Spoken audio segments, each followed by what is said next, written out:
What's happening, guys? Hopefully you're doing well. Hopefully you had a wonderful weekend. Hopefully this Wednesday's treating you well. I thought I'd talk about depression. It doesn't always have to be that way, guys. I myself, I probably struggled with clinical depression from a very, very young age. And it's caused a lot of chaos in my life. And it's caused a lot of suffering. And recently, I don't know if it's this time of year or not, but I've noticed a lot of people struggling with it, right? And, you know, I think for somebody who's never personally experienced clinical depression, it can be easily thought as something that, you know, people should just be able to fire themselves up from, you know, stop thinking that way, you know, cheer up, pull up your bootstraps. From my own personal experience and from, you know, working with people for many years now, that is totally not the case. I'm not going to get into the medical side of things. I'm going to get into the reality of having somebody in your life who is suffering from depression. And maybe the thoughts that go in their mind when it comes to possibly seeking help. I know that statistically men, when it comes to seeking help, when it comes to depression or anxiety, majority of them take many, many years before they actually seek help. And if you're at a place where you're suffering for even 1 year with depression or anxiety, that's too much, in my opinion. I know for myself, I started into taking antidepressants when I was about 23 years old. And the biggest factor for me was clinical depression and panic disorder. And I'm 36 now, and that's something that I still am, I guess I'm still challenged with from time to time, and I still stick close to my doctors. Will I have to always be on some form of antidepressant to deal with my mental health issues? I don't know. You know, I think what it does do for me is allows me to live a pretty normal, more balanced life. And it does allow me to operate with a little bit more optimism, a lot more energy, a much more, you know, brighter horizon. And I think what I had to get over, and what I speak to other men about their own experience with the depression, is, you know, there's a lot of barriers to entry when it comes to getting well. There's a huge amount of stigma, myself included. I experienced a tremendous amount of internal dialogue that I had to defeat when it comes to feeling like a failure as a man, feeling stupid, worried about judgment of other people, worried about all the side effects, worried that I'd go crazy if I started to take SSRIs. You know, right now I take Effexor. It's an SNRI, serotonin and norepinephrine inhibitor, and it works pretty well, right?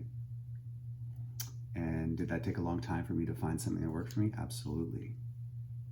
Do you want to know the suffering involved in weeks of titrating up and down on a medication that doesn't work for you? No, you don't want to go through that. It's horrible. Do you want to know what it feels like to be at a place where you're so apathetic, you just feel like turning from all your responsibilities and laying in bed all day for maybe weeks or months at a time? No, you do not want that. I assure you, you do not want that. But I can almost guarantee the people that are in your circle or acquaintances, you know, who do suffer from clinical depression or anxiety, they go through these things, right? And as somebody who's helped a lot of people find a solution through the pharmaceutical route, as well as therapy route, I know there's a lot of internal stumbling blocks, and I don't want people to have to suffer through them alone. Because for me, I probably debated and suffered a year longer or 2 years longer than I should have. It's a lot, guys. It's a lot, and it's no joke. And For me, I'm a pretty active guy. I would be an extrovert. I like to bring light to people. I like to talk to people, talk to strangers. I'm pretty like exercise focused. I eat really well. I always have. I slept really well. I always have. But my problem is I get panic attacks. My problem is if I'm not on medication, I have clinical depression. And, if I didn't reveal these things to you guys, if you met me and spent time with me, the chances or probability of you pegging me as somebody who experienced mental health crisis or mental health challenges is probably slim to none, right? And me revealing this stuff to you guys is at a place of hopefully encouraging you to seek help too, right? There's a lot of incredible professionals out there. And there's a lot of fear, right? The big one, of course, is like sexual side effects, weight gain, maybe making yourself suicidal. For me, I've taken post-secondary education and studied these, if you want to follow like the pharmaceutical route or the neuroscience or the psychological development of things, like I can assure you that these are highly prescribed drugs. And is there a placebo involved in them? Absolutely. And is there a placebo involved in blocking them from working for you? Absolutely. If you're experiencing suicidal thoughts, let somebody know. It's all good.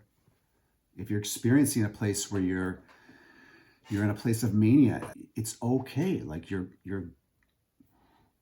the worst case scenario is if you're reaching these places of manic state is, you can go see a medical professional at a hospital and they'll give you some sort of downer, whether it be a benzodiazepine, Xanax, Valium, clonazepam. And I assure you that will rid yourself of that manic state really quickly, and if it's really bad, they can give you some Seroquel or other sort of atypical antipsychotics. The point I'm trying to make is that the bigger evil is the mind state of the clinical depressed person prior to getting help. There's almost like this defeatist part of the person who's very unwell that wants to almost stop them from getting well. And if you're at a place where you're anxious, you're spiraling with all these different thoughts of side effects. So the more open you can be with your doctor and friends, and maybe there's some people that who have been through various forms of therapy, mindfulness courses, cognitive behavioral therapy, trauma therapy. Another one is somatic experiencing. That's great for cognitive therapy if you want to look up books like Awakening the Tiger. There's another good one is The Body Keeps the Score by Bessel van der Kolk. Pardon my pronunciation. These are great books on body awareness when it comes to mental health and trauma. Don't suffer alone. And if that means jumping on the pharmaceutical bandwagon like myself, do it. Honestly, do it. The side effects of weight gain, of lowering libido, or some issues around not being able to finish. A lot of these are blown way out of proportion. Over the years, I've tried, I can't even tell you how many different SSRIs I've tried, or SNRIs. And I've never had an issue with weight gain. The sexual side effects, sure. But you know what, as a guy, it gives me some space from being in that place of constantly obsessing about, wanting that connection. The way my mind works is I need the stimulus dial to be turned down. And that's what I find with medication is, whereas the pendulum of my mind, the extremes would swing, right? But when I'm on an antidepressant or as SRI or the Effexor that I'm on, it gives me like bumpers. When you're playing bowling and you have those bumpers it gives me that, right? So maybe my swings are not like at 100 or 110%. Maybe they're down to like 50 or 60%, right? So it's not like I'm totally numb to the world. It just makes things more manageable for me, right? And when I'm in a place where I'm in a less reactive state, well, guess what? Like, I can have more focus. I can be more present with people. I have more ability to retain information. I have more energy freed up away from myself and the consuming thoughts about myself and the me, and the stories and the bullshit that, of course, if you're in a place of clinical depression, are negatively anticipated. And so when I'm at a place where I have, a cast on my brain, so to speak, and I'm getting it healed through the support of, cognitive behavioral therapy or the combination of the two with pharmaceuticals, it gives me a chance of healing. Otherwise, the pit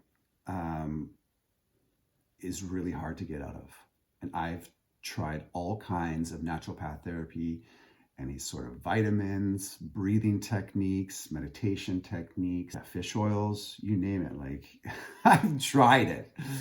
Acupuncture, like if you told me to sit on my head for 20 minutes every day, I'd do it, because as a male, and I have that place of insecurity around being on an antidepressant 13 years later, right? There's still a little bit of inferiority complex that arises, even though it's not my fault, right? And it's not your fault. If you're at a place of feeling depressed, or if you're at a place of struggling with any degree of mental health, there's nothing to be ashamed of. You didn't choose this life. You didn't choose maybe the traumas. You're not alone,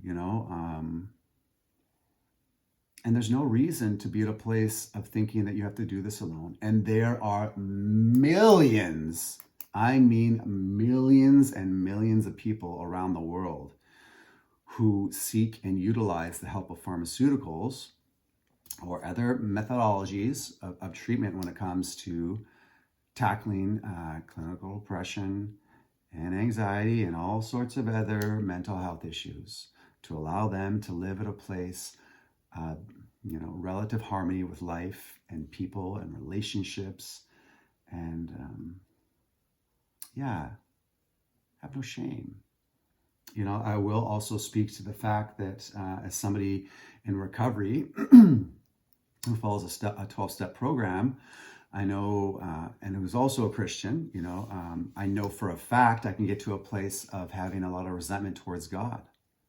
When I'm in a place where I'm going through medication change, or I've decided to once again try to go off medication, like I have so many times over the year, unsuccessfully, I can get to a place where I feel pretty distant from God, pretty distant from connection, pretty distant from wanting to move on in life, pretty fucking apathetic.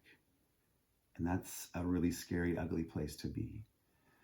And the funny thing is, once I find a medication that brings me back to that well-being, all of a sudden, all these other spiritual shortcomings I thought I had seem to return.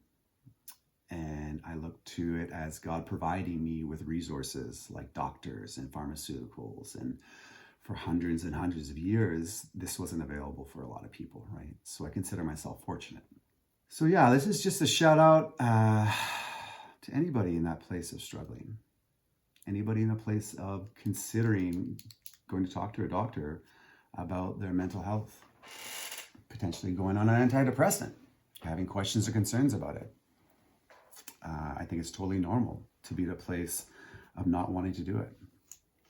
And I think for me, I'm at a place now that if I have to be on antidepressants for the rest of my life,